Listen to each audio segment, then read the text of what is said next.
Okay, hello and good morning, everybody joining from America, and good evening, everybody joining from India, and local greetings to everybody else. So I am Durgesh Chandel, and I am the founder of WeLEAP Aerospace Global.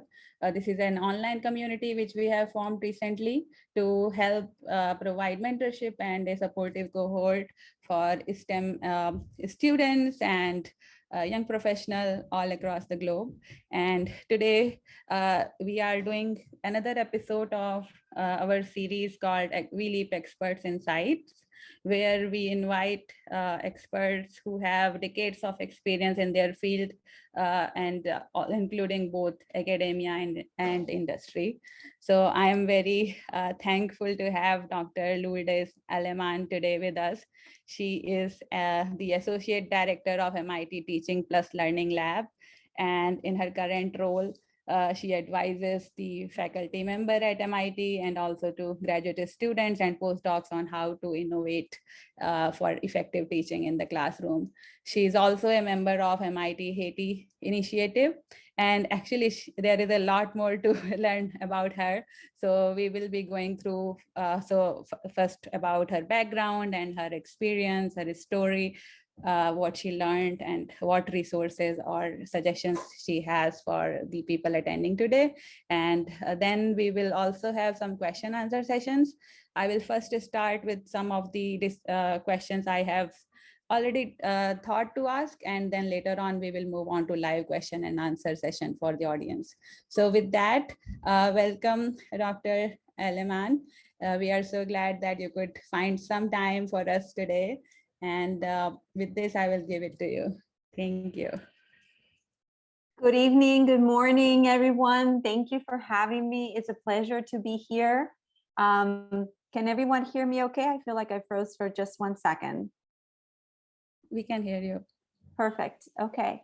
So maybe we'll start with a little bit of background, because actually my background really does inform and in many ways really influences the way that my career path and the way that I approach the work that I do.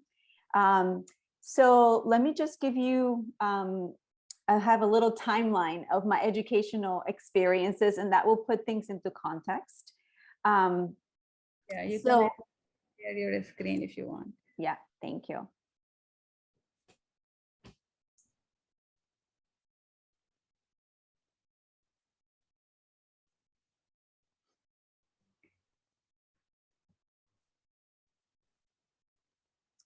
So I'm actually originally from Cuba, and I did all of my elementary school in Cuba and left Cuba in the 6th grade. And we didn't come to the US right away. I moved first to Spain and then middle school in Spain, and then moved yet again and to Miami, Florida in the US with my family when I was in the 9th grade, and did my high school education or bachelor education for some of you who are logging in from outside of the US. And just to like, so put things into perspective, I didn't go to an international school when I was in Spain or Cuba. So when I arrived in the US, I didn't speak English. I didn't know how to write in English. I really didn't know English whatsoever. We had very minimal English instruction in Spain. So that was a hurdle that I had to sort of overcome for sure. And then I did my undergraduate degree at Brown University, and I did it in biology. I got a bachelor's in biology. That was my first love and passion. And when I came to graduate school at MIT, I also ended up getting a PhD in biology, studying RNA interference. My mentor then is Phil Sharp, for any of you who may have heard of him before. And really, I have not left MIT since. I did a postdoc in education and science education at MIT after graduating. And then I have been at various roles throughout at MIT in various capacities. So first, in my postgraduate work and immediate thereafter, what I did is I was focused on working with some faculty members in the biology department who wanted to develop tools to teach students how to design and analyze experiments. So many of the classes at MIT that students take in both intro and more upper level classes, don't necessarily have a lab component attached to them. So all students at MIT do a ton of research, independent research, with faculty and advisors at MIT. But the courses themselves, they are separate lab courses for classes. And the intro classes don't have a lab component. So the faculty that I was working with saw an opportunity to kind of embed the curriculum with digital tools that could help students visualize and see, plan out, execute, and then make decisions about experimental design and analysis. So for many years, I worked, excuse me? Oh, okay. So for many years, I worked with the faculty in the biology department to design the tools, to create curriculum around these tools, to implement the tools in various classrooms, both locally within MIT, but also outside of MIT, and also help assess the efficacy of these tools. And I did that for a while. And then I ended up migrating to an office at MIT that helps faculty create online module for both residential students at MIT, but also for MOOCs. And I worked in the instructional design space. I was helping faculty sort of use the content and best practices we know from learning to do effective teaching online. And now where I am is at our Teaching and Learning Center. So our Teaching and Learning Center, the mission of our Teaching and Learning Center is really to support the teaching and learning of students at MIT, both undergrad and graduate students. And my role there varies a lot, and I can talk about it a little bit more. But as Durgesh already had alluded to, I help faculty, graduate students, and postdocs teach. We do a lot of professional development and also dissemination of best practices. So I'm happy to go into that work a little bit more and tell you more about that later in the talk.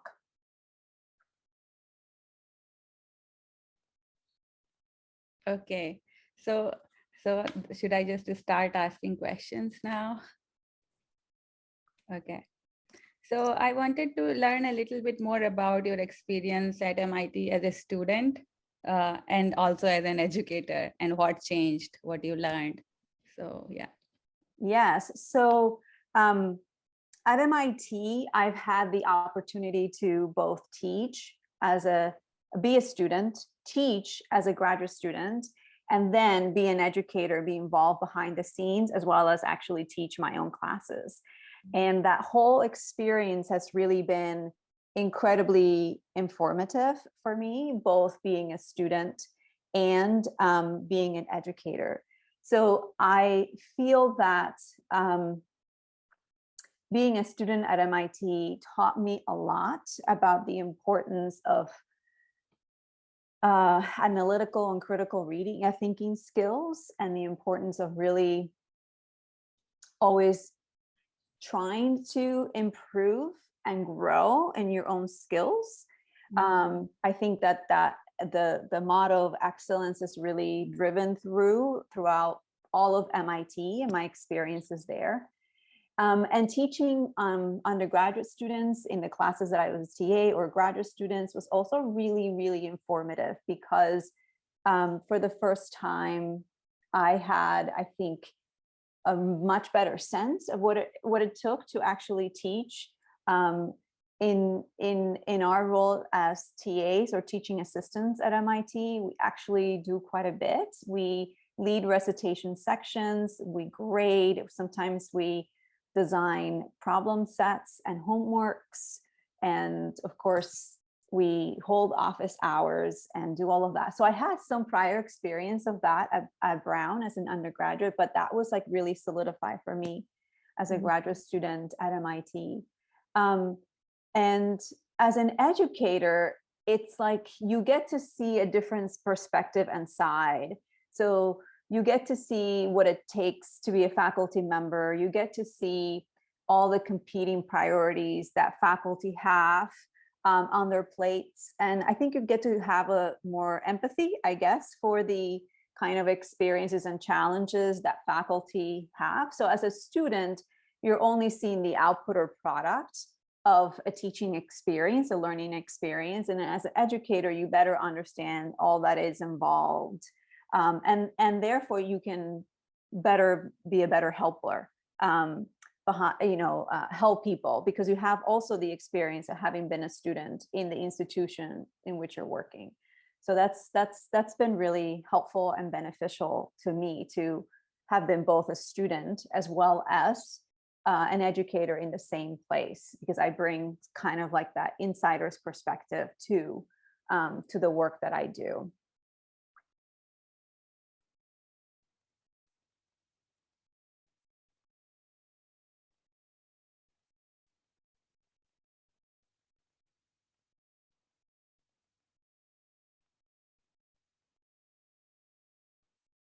Are we okay?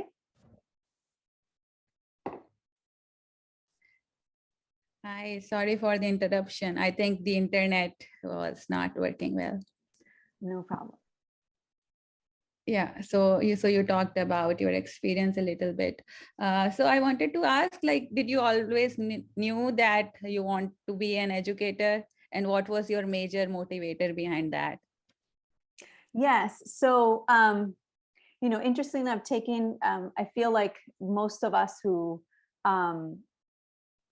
are in this field kind of had an inkling that we liked interacting with students, we liked teaching early on. And I've always really loved kind of teaching per se. My first experience with real formal teaching happened as a teaching assistant at Brown University when I was in an introductory, I was teaching assistant for the introductory biology course. And honest to God, I remember very vividly one day just thinking, if I could do this every day, I'm going to be happy for the rest of my life, because I enjoyed immensely thinking about how to explain things in a way that will make sense for the students. I enjoy immensely helping students sort of bridge gaps of understanding. And I also really enjoy kind of thinking more broadly about curriculum and how to really like sequence things so that makes sense for the students. I always feel like one of the strengths of one of the strengths that you can pull from when you are teaching is try to remember what was most difficult for you and what was, tricky for you to understand, and use that and leverage that to create experiences that are more effective for your students. And I thought that, in many ways, I was teaching myself the things that I did not understand when I was a student in that class. So that was also really, just a wonderful experience overall. But I just loved everything. I love preparing for it. I love creating images and visualizations that will help students better understand. I love interacting with students and helping them. It was just a magical experience. And that for me sort of like let me know, okay, this is something that I want to do for the rest of my life. So no matter what I end up, what career trajectory I end up, and what does that look like, it has to have teaching involved in it. So even in the postdoc role that I was talking about before, where I was helping faculty design experimental design tools to teach in the classroom, I was not directly using those tools at MIT, but I was helping high school teachers in the Boston area implement the tools and doing workshops for them. So there's always been a teaching component within my job, and that's always been where I'm happiest and truly happiest, teaching and interacting with students. Yeah, that's exactly true. So this leads to my next question. How does one's background affect their teaching style? Like based on your experience, both as a student and as educator, what would you say? Yeah, so I have a lot to share there. So so far of my background, it looks really glossy. I went through these amazing places, and I came out and I'm doing these great things. But the truth is that I encounter a lot of challenges as an undergraduate student, and then as a graduate student as well. But I think it was my undergraduate time at Brown University that was the most pivotal and really informed, has continued to inform the work that I do. So let me give you a little bit of a sense of what I mean by that. So when I arrived at Brown, I had been in the US for 4 years. I would say my English skills were okay, but I knew that my writing skills, for example, were not on par with the students there and what was really truly needed to do well in college. So I spent a lot of time and took a lot of energy and effort kind of trying to increase my communication skills, my efficacy in that arena. I was a low income student. I was in financial aid. My parents were working really hard to help pay for college. I was also working. I had a part-time job, university job in the food services industry and the university, which was time consuming and tiring and took away from my studies. I also didn't have necessarily, I would say, the kind of study skills that are needed necessarily to really succeed in college. I didn't even know that was a thing. I only learned about that as an educator later on, that they are best principles for how to learn based on the science of learning. And if you apply those, you are more effective in your studying and you have better retention of the material overall. So I didn't know these things. And I think I was extraordinarily overwhelmed. And then there was a huge component of my struggles that also had to do with culture shock, because although I had moved to the US 4 years prior, I had lived in Miami, Florida, where there's a very strong Hispanic community. And I really never felt the culture shock that I felt when I went to Brown University. It was just really intense. So perfect storm for having a lot of challenges academically. And in fact, when I was a sophomore at Brown, I almost failed organic chemistry. And it's a culmination and a combination of many of the things that I just said. I also later on came to realize that many of the classes that I took were really poorly taught. And many of the things that I now teach about how to teach in many ways could have been really helpful, especially for a student like myself that already came at a disadvantage with some disadvantages to college. So actually my impetus for really sharing best practices, teaching others how to teach, really is because I wish to have helped myself when I was an undergraduate. And also I have been part of some really wonderful initiatives that have come as a result of seeing needs that students have. They're not currently being met. And also trying to help students better confront challenges and failure within their own academic trajectory. So I've started, for example, a course called on the concept of growth mindset, which I'm happy to talk about more later, that is really encouraging students to better confront more adaptively challenging academic scenarios. And that's really stems from my experience as a student. And outgrowth of that is a project called Flipping Failure, which I'll share the website later on, flippingfailure.mit.edu, which is students sharing stories about their academic challenges while at MIT for both undergrad and grad. So truly, like, all of my career right now is really motivated by my experiences as a student. And I'll add a little bit more to that not only has it informed my career trajectory, but the other thing that has really informed for me is that it has provided a better sense of the fact that when you are teaching, when you are operating in a classroom, you have students coming from many different types of backgrounds with a lot of different kinds of prior knowledge. And so it's made me more aware, sensitive, empathetic to the students that I have. And even though I have not experienced every single possible type of diversity in the classroom, I just have a higher awareness of that. And it makes me, I think, pay attention to those things a lot more and be more mindful of the kind of support systems that students might need in my own classrooms, but also in the classrooms of those that I teach. Mm-hmm. Yeah, thank you so much for sharing that. That was really insightful, because there are many reasons for that. first of all, whenever we look at highly successful people, we just, get a grab of, get a hold of their LinkedIn website, or maybe like their personal website, and we see all these accomplishments, and we see like, oh my God, only the, I can never do that. Like, coming from India, which is a developing country, and I studied in Hindi medium until my high school. So I had not spoken English at all. And it took me like a lot of extra work to just being able to speak English very well. And so, yeah, like there are so many other struggles, like you mentioned about the culture shock, and, having some kind of like little bit of disadvantage coming from a low income family. Like I can relate to that. So yeah, there are several things, like nobody in my family knew about STEM education. So yeah, and because you go through all that, so when as an educator, you'd give attention to those things rather than somebody who has never, been able to go through that. So thank Sure, you. for sure. Yes. Yeah. So I think I'll go to my next question then. So what, okay, you already covered some of the struggles you faced in learning. I wanted to now move on to some of the key components of effective teaching for the STEM education. Yeah, which comes up, I think, here in some of the questions in the chat. I'm super happy to talk about this. This is my bread and butter. So just know, I'm going to share a few slides on this because it helps just communicate some key principles.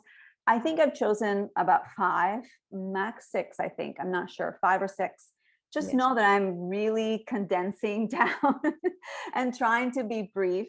But there are books and books and books written about this. And what I'm going to share is really a combination of best practices in teaching and learning, findings from the learning sciences, cognitive sciences that have been sort of translated into teaching practices. So there's like a real combination here of lots of things. I'm just try to distill down into some really, I think, key and really important principles. So come back to my presentation. Hold on a second.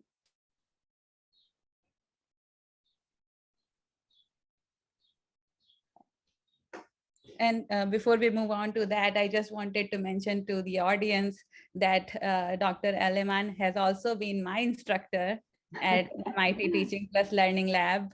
And I learned a lot of new things with her. So I'm very happy that she's sharing all that with everybody here today. So again. Yes, thank you. Yeah, so Durgesh is talking about a program that we have in the Teaching and Learning Lab for graduate students and postdocs who want to pursue education. And it's a future faculty development program. And so we teach, there are a lot of these things I'm going to talk about today. So there are many, as I said, but here's some really important ones. So it's very typical that I would say faculty who have not had any training in how to teach will start designing a course from just a list of topics they want to cover. So, you say, well, in this class, we generally cover X, Y, and Z. And, they're going to need to know, A, B, C, D for this other thing. So I need to cover that as well. And so you do this like checklist of topics and you organize them thematically in some way that makes sense to you. And that's generally speaking the way that courses tend to be designed and organized.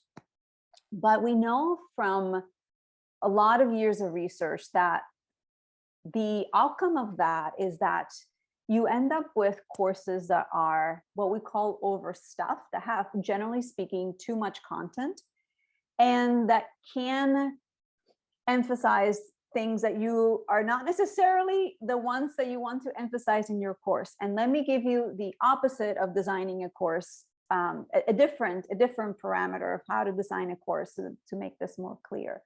So the way that we advocate designing a course is not to start with a list of topics, but rather to start with student outcomes. What are the skills and knowledge that you want the students to acquire in your course? And generally speaking, when we say that, we say, what are the actual tasks you want the students to do when they leave your course? And make those very concrete and use active verbs to describe those tasks and knowledge. So when you do that, then what you're doing is you are starting, right? Your starting point, it's really the student. It's not the topics, it's really the student. So it's a very student-centered approach. And then what happens is you work backwards, and this is called backward design. So rather than starting with topics and then you say, okay, I will then now think about what I'm going to teach in a lesson plan. And then later on, I'll decide how I will create an exam or some form of assessment to sort of test the students on these topics. So the opposite of that, which is called backward design, is you start with your student learning outcomes. Then you think about how you're going to measure progress towards those learning outcomes, which is the assessments. And then you think about actually how you can facilitate that through the teaching that you do in the classroom. So that's why it's called backward design. And what you end up with is assessments that are well aligned with your intentions of student outcomes. Because in the other more traditional plan, assessments are an afterthought. And students really look at assessments in order to be able to decide how they're going to learn and to what depth they're going to learn. So in those classes, in traditional courses, the truth is that there's a lot of misalignment between the assessments and your intended learning outcomes for your students, which you have not even articulated for yourself because it's an afterthought. And the emphasis is potentially not what you want. So we really advocate that all student learning, even if it's a small course, if it's a lesson, a single lesson, really starts with those student outcomes. And then that drives everything else. And it's very helpful actually for a teacher or an instructional designer to do so. It actually helps a ton because it helps you prioritize content and knowledge. There's always more that you can try to teach and fit into a course. But by starting with what it is that I really want my students to get out of this course, it provides a way to really get out things or take out things that are not as important as you previously thought. So that's like, one of the most important key principles for any teaching. It says here in STEM, but truly these can apply to any teaching context. The other is one that I have already alluded to, is knowing where students come from is really important, and considering that is really, really important. So oftentimes we make a lot of assumptions about what students know coming into our classrooms and don't know. The truth is that those assumptions are oftentimes completely wrong and incomplete. And there's a whole body of literature that has measured like student misconceptions, prevalent student misconceptions in intro courses, for example, attitudes that students, skills and beliefs that students bring from their prior experience. And all of that affects how they learn, because the biggest predictor of how much a student will gain in terms of knowledge is actually how much they come knowing in the classroom. So really, it's really important to know where their students are coming from. If your goal is to get them here, and they're really here, not here, there are things you can do, right, to help bridge that gap. And you should consider those things, but you won't know what those things could be that they need if you haven't interrogated their prior knowledge of your students. I saw a hand raised. I don't know. Are we taking questions as we go along, Durgesh? I was thinking to take them at the end, but if it is relevant, we can take it right now. Okay. Is it relevant to one of these two things? Person who raised her hand? Oh, it was a mistake. Okay. Okay. Never mind.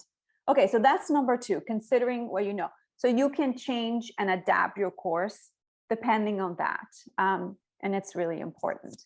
A third, and it's a really important, I mean, all of these are important. All these are important, is how, students are social emotional beings, and people learn best, are most motivated to learn when they feel valued, when they feel seen, when they feel that they're supported and that you care. So very intentionally thinking about ways that you can demonstrate all of these things in the classroom, it's extraordinarily important. it's sometimes it's a very small thing like language like you can introduce in your syllabus. Sometimes it has to do with the way that you structure an assessment or flexibility that you allowed, for example, in your class. But or you allowed students to have input, for example, or choice in an assessment. It doesn't take away from the rigor and any of that, but there are many different things that you can do. And I'm happy, there are some resources I will share at the end that talk about these things. And I'm happy to also answer any questions about it, but there's so much that you can do to really encourage your students to feel like they belong in your class, because when they do, and the research shows that when they do, they'll actually learn better and they'll contribute and they'll persist through difficult, challenging things. A fourth one is, and this is really, really important. How many of you, please raise your hand if you've heard of the term active learning before? Just curious. Okay. So it's very important that students come to your class and they are cognitively engaged, like their brains are on during class. We know from research that when you lecture, okay, most of the time there's very little active processing happening from the side of the students. It's very passive to just sit there and listen and take notes. And the research shows that you can increase student learning significantly if you provide opportunities during class, of course, outside of class. They'll have those with, hopefully with good homeworks and good projects. But it's very important that the students are actually doing effortful cognitive tasks during class, activities that you have them do to help them better understand the concepts that you're introducing.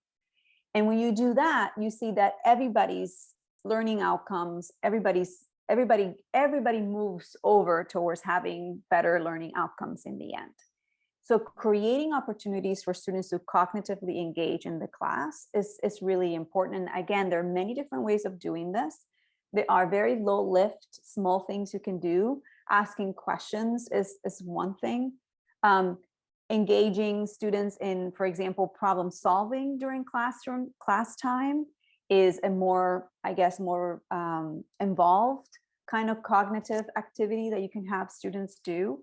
But the other benefit, I should say, of this, so I'm right now communicating in terms for the student. What's the benefit for the student? So benefit for the students, they understand the content more deeply. You can address misconceptions that come up and come up during the activity itself because you're there, you're witnessing it. But the benefits for the faculty is, or the professor, the educator, is that you are seeing what it is that students are not understanding. So you get a better sense of how things are progressing during the class. And typically you can make some small corrections and adjust accordingly. So this is called active learning, and active learning is an umbrella term that is used to describe many kinds of activities that engage the students cognitively during class. And then the last one kind of goes along with the first one, which is a lot about designing courses based on topics, is we know that you'll learn more if you're able to prioritize depth of content versus covering a lot of stuff. When you cover a lot of stuff, you can't necessarily go deep. And the kind of learning that you tend to see in these classes is very superficial. So if sometimes it's not possible, if you're doing an intro class that you quote unquote need to cover a lot of stuff, then it may not be possible for you to change that based on the classes and the prerequisites that students require. But when you can, it's actually really important to kind of think about how to deepen their understanding. And that involves taking more time per concept, per task, and decreasing the amount of time, the number of things you end up doing in the class. But it's for the benefit, the students do benefit from learning experiences that do that. Okay, so that's my highlights of good effective teaching in STEM. So let's just hold on to this slide a little bit. I just want to tell our audience to appreciate this slide because this itself is like a crash course in effective teaching. Because, when I was doing this semester-long workshop with Dr. Aleman, I had no idea about backward design. I was used to just like professors coming to the class and teaching, and I was just simply making notes, and that's it. There was no active learning. There was no consideration about academic belonging. It was just like whatever professors wanted to teach, they just taught. And that was also my mindset when I started doing this course. And it was really an eye-opening and kind of like a mind-blowing experience to see like how effective and necessary are these techniques to be a efficient and effective educator. So thank you so much for sharing this. This is really helpful for new educators. Yeah, you're welcome. So we talked about educators. So now let's talk about students. So of course, we discussed a little bit about the problems faced by underprivileged students. So do you have any tips on how they can enhance their learning? And are there any like dominant struggles which you have seen during your career? Yeah, I will stop sharing for now. So I have already shared some through my experience because my struggles are kind of common for underprivileged students. Another common, I would say, set of challenges that underprivileged students face is many of them have not necessarily had family members have gone through college and don't know how to navigate college. And there's a lot of implicit knowledge that folks in college, professors and administrators assume you sort of know. For example, students may not know that actually they should go to office hours because office hours is an opportunity for you to interact informally with teaching assistants or a professor and get your questions answered. That seems like a really, really standard sort of easy to understand concept, but we know and understand that students who haven't had family members who have a lot of college experience or any college experience don't really know what they need to do in order to succeed in college. And that is called, it's been termed the hidden curriculum because it's not something that you are taught in college, but it's assumed that you have. So for example, when should you be doing independent research? Or when should you take, when should you start doing your first internship or summer job? Like these are things that are really important for building skills, for building your resume, for later steps in your career. And no one sits down and tells you what to do. And many of the students that are automatically doing these things is because their parents or their family members have gone through this experience themselves. So students from disadvantaged backgrounds lack that know-how. And this is where I think is really important to seek good mentors and to broaden your mentoring network beyond the few, that maybe the assigned person that you have. So almost all students, when they arrive in college, they might have an assigned someone who's their mentor. Constantly be on the lookout and seeking for individuals that seem like they could be good mentors, that they care about students.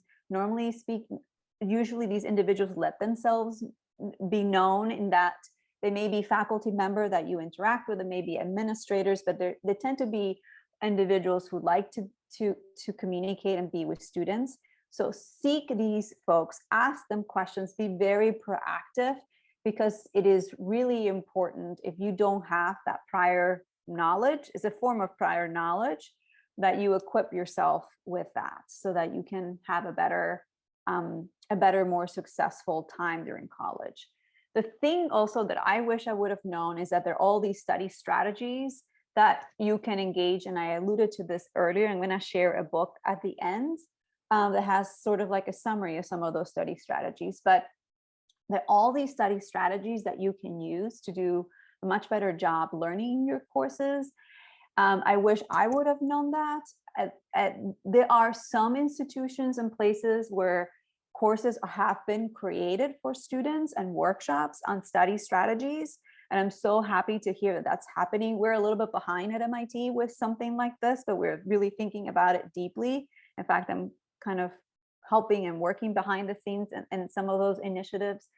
So that is also really helpful. Like if you know, if you have good study strategies, that gets you a very long way. If you struggle, there are things you can do. And then the other thing is, do not be ashamed to ask for support.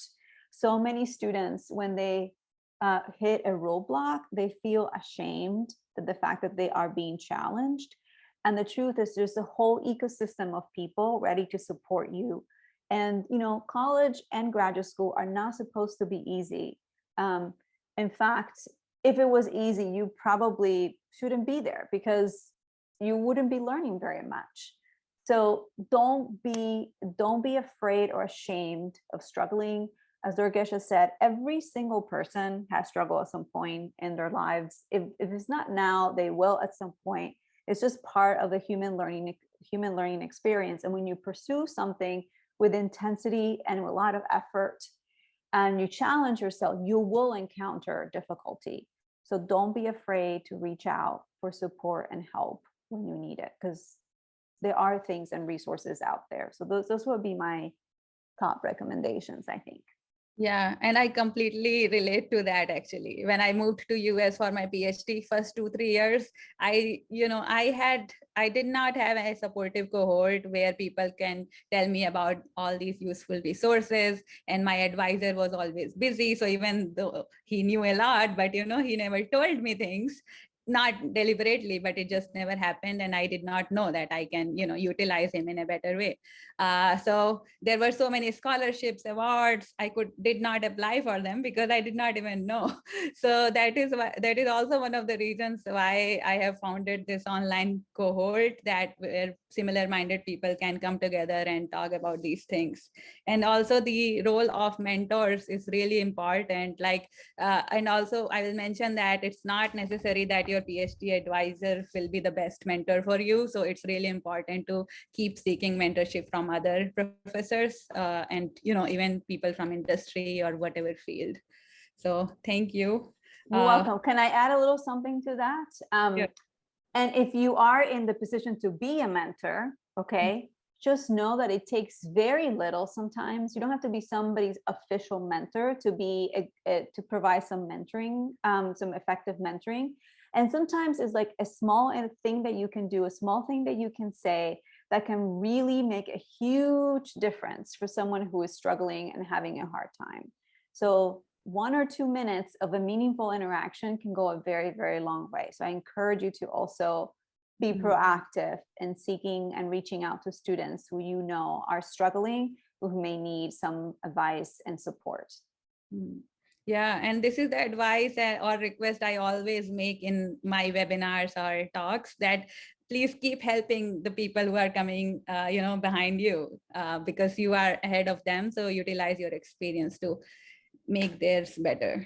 So let's go to our last question, and then we can take some live question and answers. So can you discuss a little bit about resources available at MIT Teaching Plus Learning Lab? Yeah, so I'll just share. I mean, we have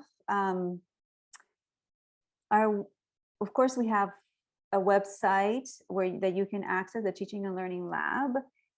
The resources that I prepare for today, just to give you a sense, are independent a little bit of what we offer, because I knew that not everybody is at MIT, and so they may not necessarily be able to kind of gain the full spectrum of support. I'll tell you briefly what we do, and then I'll show you resources that are outside of the umbrella of our work, so that you can utilize them. Okay. So our office is really, as I said, it has a really broad mission, and the mission of the office is to support teaching and learning overall for the Institute. And that means teaching and learning at the level of a course, at the level of a program, at the level of department, if there's some big department initiatives or school initiatives, that's for sure. And we also there are many efforts, like institutional efforts, that attempt to kind of improve things overall for teaching and learning. And we also contribute to those efforts too. So what that means is our core functions are that we do a lot of faculty development, graduate student and postdoc developments, which are going to be maybe future faculty. We also haven't talked about this, but we provide assessment and evaluation support within the Institute for programs, again, at the class, at the department, at the school level, at the institute level. We've had assessment and evaluation projects that run the gamut, and that's a huge part of what our office does. It's not part of what I do or I'm engaged in as much, but it's definitely something that our office does. And then we also work really hard to kind of disseminate best practices, and that is through seminar speaker series, through faculty cohorts, through all kinds of different things, blog posts that we share on our site. So we really interact and serve many constituents, TAs, graduate students, postdocs, instructors, faculty, departments, offices, and administrators too. So we really interface with basically almost everybody at the Institute. And in terms of resources, again, these are resources that came to mind when thinking what you can access that is not necessarily tied to an MIT resource. I have books, a lot of books to share. Some are specifically for students, and some are for educators, and some are for both. So for students, there's a great book called Teach Yourself How to Learn, and it really explains some of those learning strategies that you can employ to have more effective, efficient learning in your classes. And for educators, actually, there is a companion book for educators. It's Teaching Your Students How to Learn. So I didn't put it here, but know that that also exists. For educators, this is like a trifecta of 3 books that I really like. And I would say there's some overlap between them on the things that they cover, but together they provide a very nice cohesive kind of body of knowledge. So Teaching and Learning in STEM is a fantastic book. It's very STEM focused. How Learning Works is sort of a very broad book that really talks about all the, many of the research-based principles that are important to consider when actually, you implement when teaching. The ABCs of How We Learn is based on a course at Stanford that kind of talks about learning science principles and how to actually translate them into the classroom. So I recommend that.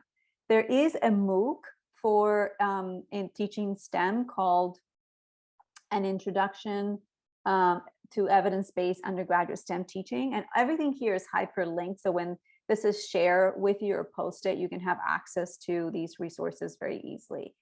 And then for both students and educators, there is 2 resources that I have here. One is called learningscientists.org, and this is an organization started by learning scientists to try to bridge the gap between what's known in the research to like implementation. And the reason is for both students and educators is because they have a compendium of resources if you're a student, how to implement these learning principles, similar to the Teach Yourself How to Learn book. But if you are an educator, they also have a set of resources that teach you how to implement these principles. And then our TLL newsletter, I encourage you to subscribe to it, because we have monthly series of speakers that share wonderful set of like best practices, research, ongoing research and education. And the newsletter also will get you our monthly post that kind of shares resources within MIT, but also outside of MIT. So it keeps you sort of a little bit of abreast of what's going on. So those are the main resources that I wanted to share today. Oh, and there's one more. I talked about this effort that I co-founded with another colleague in the Teaching and Learning Lab. And this is, go check it out. It's called Flipping Failure at MIT.edu. And it's a collection of video stories told by MIT students about their resilience and the kinds of both challenges they face and also the kind of strategies that help them kind of overcome those challenges. Okay. Thank you so much for sharing about all these resources. And of course, like not everybody here is from MIT, but our goal has been to at least let everybody know that these are the things being talked about at universities like MIT, Harvard, and Stanford. So at least you know that these things exist, and for sure check out whatever things are available to you. So now let's move on to live Q&A. And I see there is a question from Piyush. So Piyush, would you like to unmute yourself and introduce yourself in one line and ask your questions, please? Uh, uh, am I audible? Yes. Hello, Professor Hello. Aleman. Hi, Durgesh. Hi. So I'm Piyush. I did my BS in mathematics at IIT Bombay. So I have graduated this year, and I am going for my master's at Simon Fraser University in applied mathematics.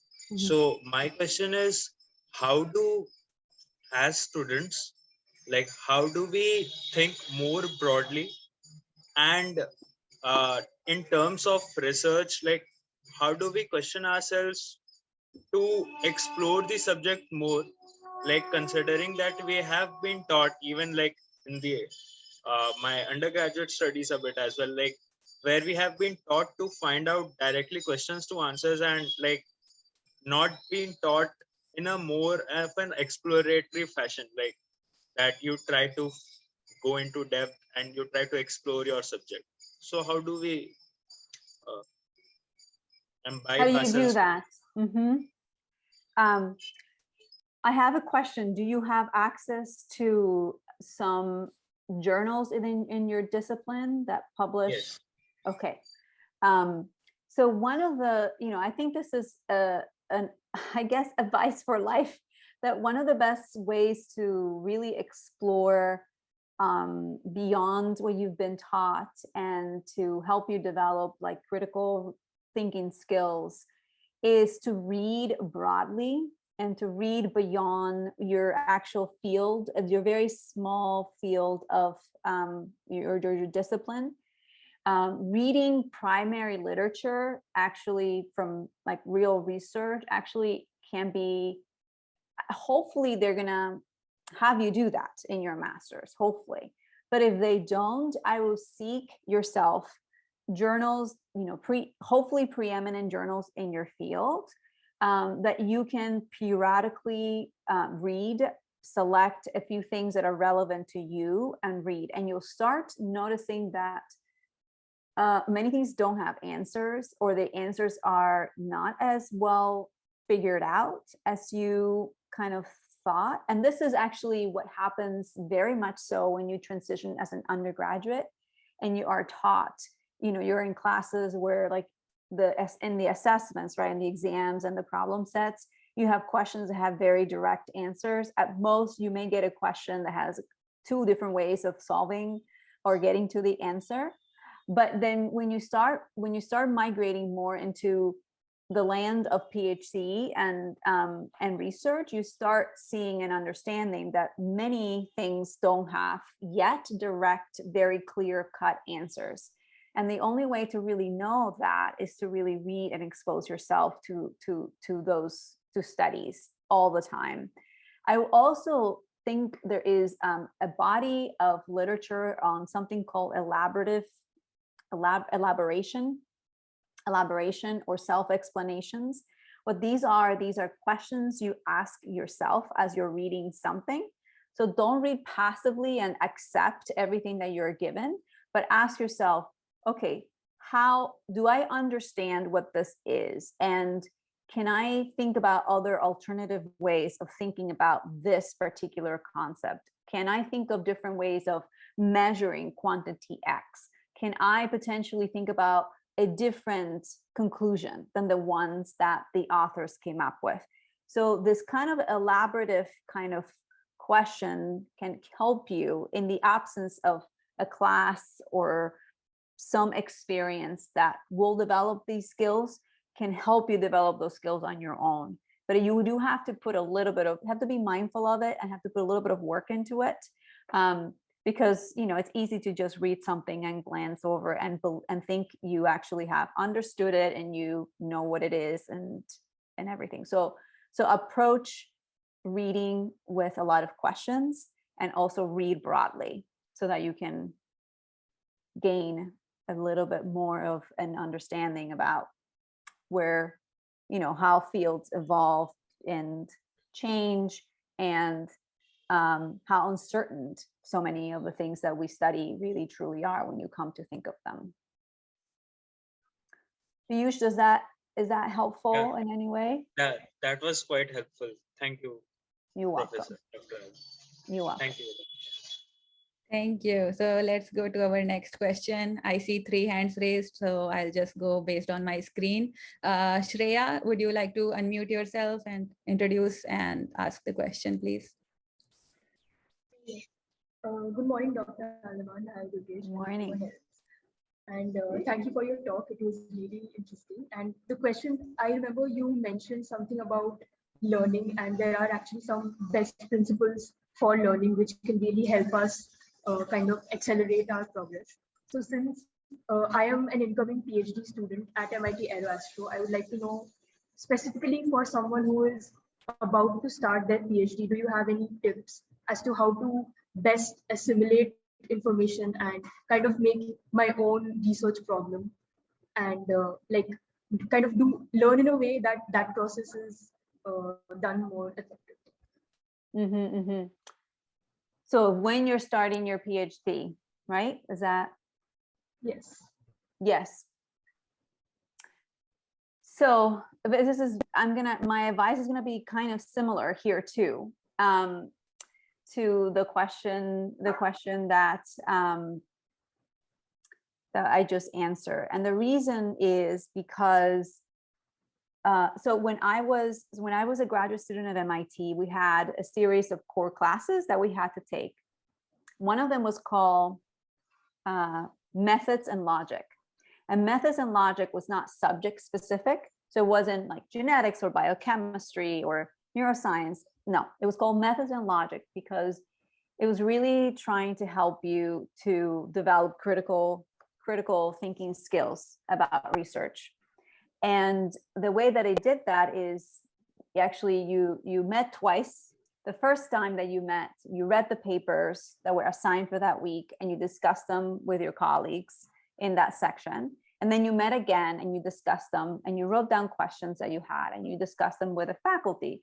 And the faculty had 1,000 questions for you as well.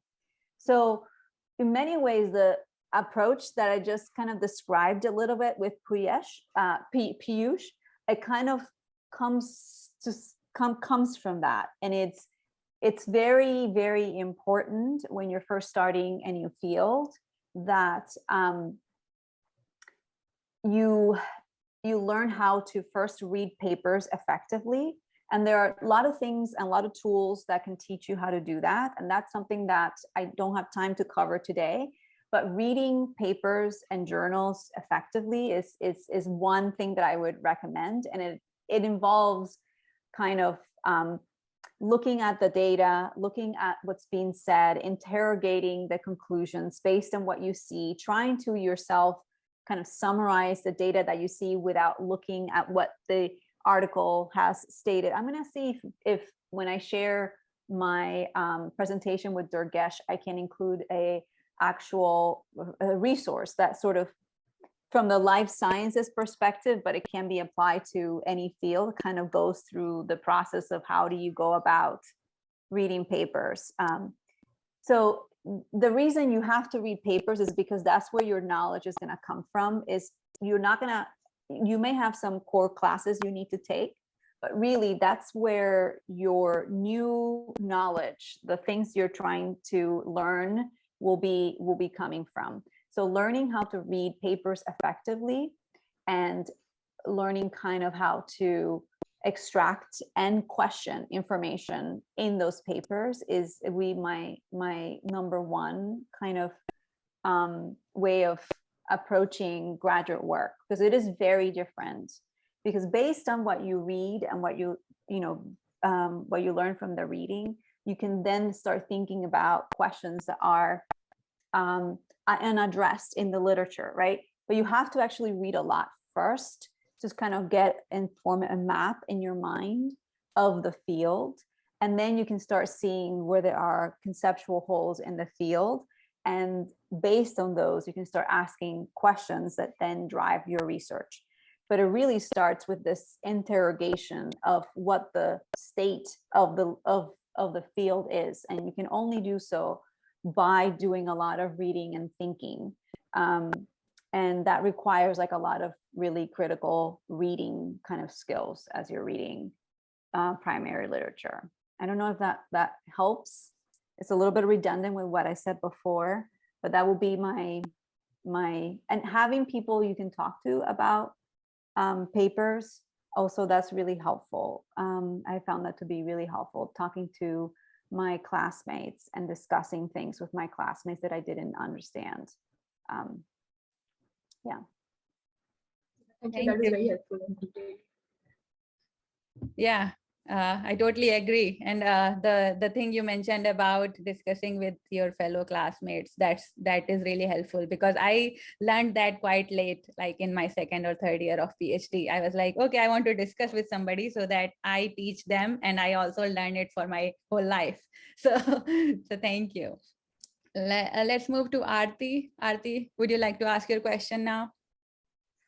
Yes, ma'am. Hello, myself Aarti. I'm a MTech student from UIT from India. Currently, I'm pursuing my MTech in Defense Technology, specialized in direct energy. Ma'am, my question is that in future, I would like to do PhD from MIT. So what are the necessary steps and that so that I can be eligible to do my PhD at MIT? I think that really depends on the actual department that you are applying, because every discipline is slightly different in what they're looking for. So I'm very familiar with what they're looking for in like the biology department, for example. But generally speaking, they're looking for independent research experience that you've previously had as an undergraduate. I would say that that's probably the most important thing that you can, even more important sometimes than test scores. I mean, those are somewhat important, like you shouldn't have bad grades, but it's your research experience is way more important, and good letters of recommendation coming from those research experiences, I would say, are probably the most important thing. So for example, one of the things that I did is to help me, I just told you that I struggled a little bit, right, during undergraduate year, and I got a C- in organic chemistry, which is not great for getting into graduate school. So one of the things that I did do independent research as an undergraduate at Brown, but then I took 2 years off, actually. I'm not saying you do this, but I'm just telling you the importance of research. So I took 2 years off between undergraduate and graduate studies, and I was a technician in a lab doing research, but 30% of my time was doing organizational things for the lab, and 70% of my time was doing actual research. I was treated like a graduate student in that lab,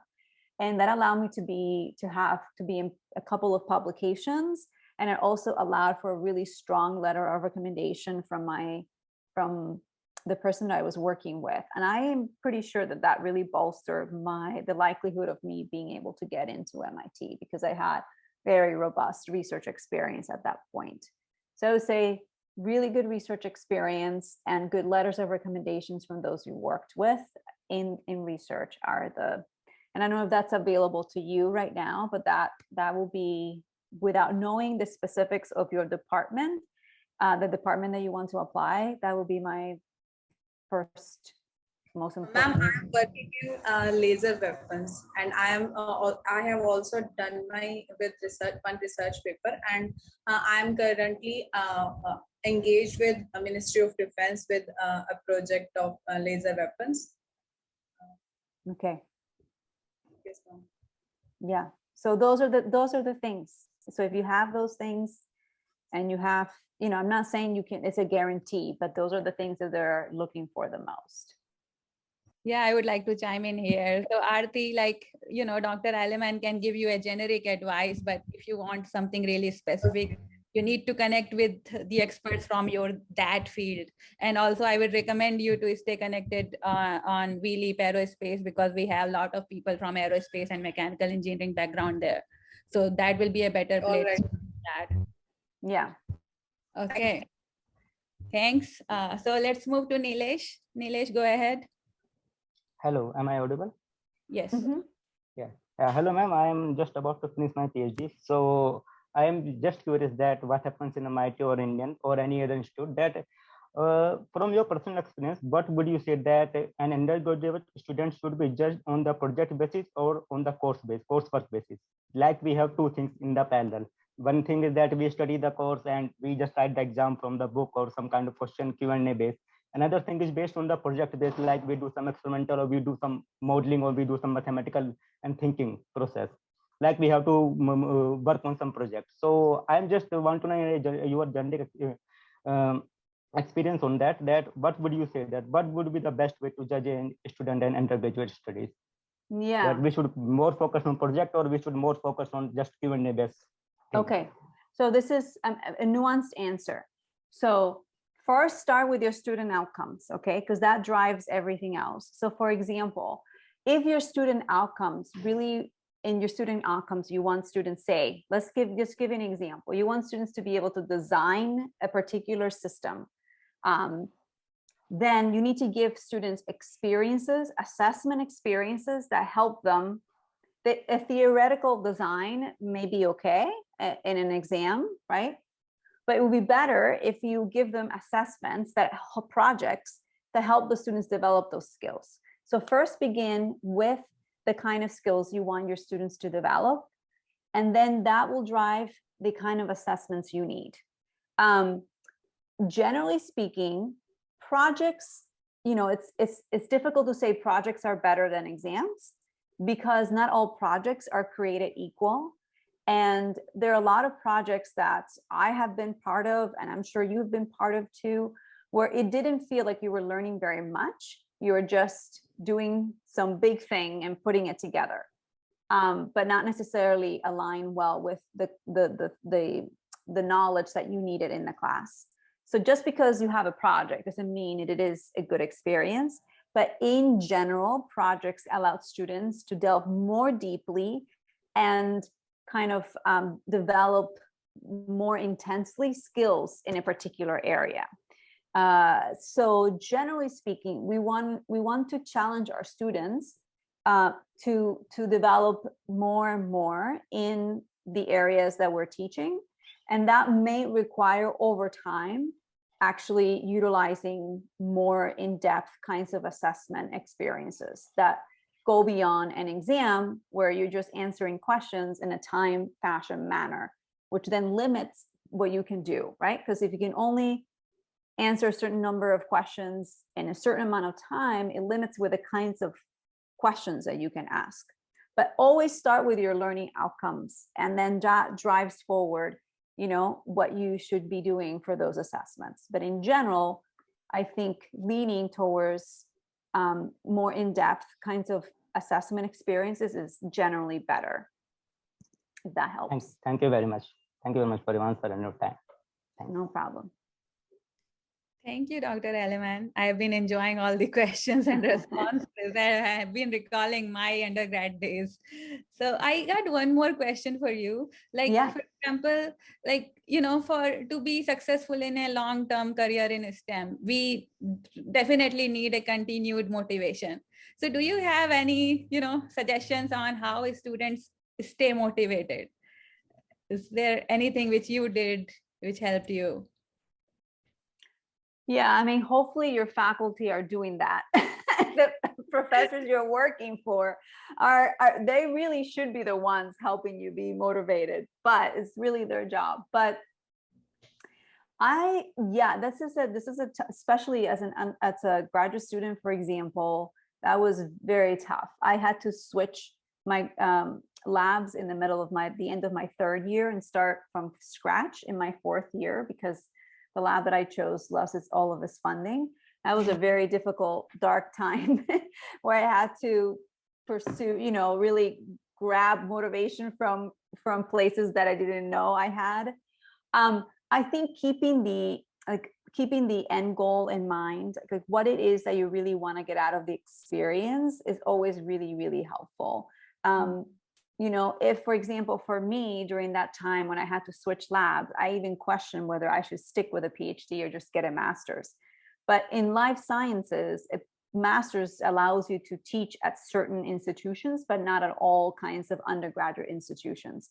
So having in mind that I really wanted to focus on higher ed, and I didn't want to be, you know, limited, made me push through very difficult time in my graduate career. So having the goal in mind, and then asking yourself, you know, and that comes along with asking yourself why you're doing what you're doing, right? So always keeping that in mind. And then I think the other things that I'm going to say have nothing to do with the actual subject that you're pursuing or the work that you're doing. I would say, you know, find other things in your life that help balance the stress that comes from pursuing something like a PhD and a postdoc, because sometimes continuously focusing so much on one thing, we're not leaving your support systems, and abandoning your self-care is not good either. So I would say actually find hobbies, find passions, find ways to also engage your mind and your heart. Spend time with people that you love, you know, cultivate something that you love. Like these are things that actually can help and motivate you and provide a counterweight or counterpoint when you're going through difficult, unmotivating times. So keeping in mind like your goal and why you're doing what you're doing can like help you push through, but also providing balance with other things can help you, give you some joy, you know, in other areas of your life when your professional life is sort of dragging you down. Yeah, I can't agree more. I mean, it's so important. And also if somebody uses like, you know, these outside of work activities as a reward system, like for example, okay, I'll finish this paper and then I will go for biking or hiking or, you know, whatever. So that is really a good way to stay motivated. At least for me, it worked. So Yeah, for sure. Very important for all of us. Find the combination of things that help you, you know, live a more fulfilling, balanced life, and regularly engage with those things no matter what. This is what I would say. Okay, so before we close for today, I just want to know what is the most satisfying part of your role as an educator? Oh, working with students by far is my most satisfying. That was my inspiration for doing this work. That continues to be my inspiration. Helping them, seeing them, you know, grow over time, develop over time. I tend to keep up with some of the students that I have taught, seeing them mature. It's just such a joy. It's such a joy and a pleasure and an honor, truly, to be able to work with students. And I'm just really lucky to have the job that I have, where I get to do that. So that's the single most, pleasure that I.